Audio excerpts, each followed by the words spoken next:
بسم الله الرحمن الرحيم. السلام علیکم ورحمۃ اللہ وبرکاتہ.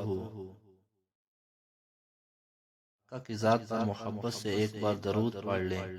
صلاۃ والسلام علیک یا رسول اللہ وعلی آلک واصحابک یا حبیب اللہ.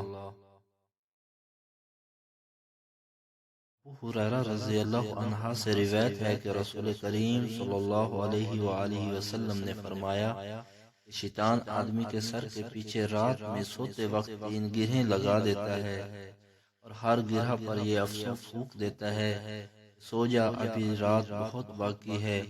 پھر اگر کوئی بیدار ہو کر اللہ کی یاد کرنے لگا تو ایک گرہ کھل جاتی ہے. پھر جب وضو کرتا ہے تو دوسری گرہ کھل جاتی ہے. پھر اگر نماز فرض یا نفل پڑھے تو تیسری گرہ بھی کھل جاتی ہے. اس طرح صبح کے وقت چوک و چوبند خوش مزاج رہتا ہے ورنہ سست اور بد باطن رہتا ہے.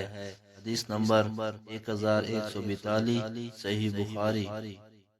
اے اللہ، تو اس حدیث کو پڑھے، سنے اور دوسروں تک پہنچائے، اس کو پریشانی، تکلیف اور مصیبتوں سے محفوظ رکھ. آمین.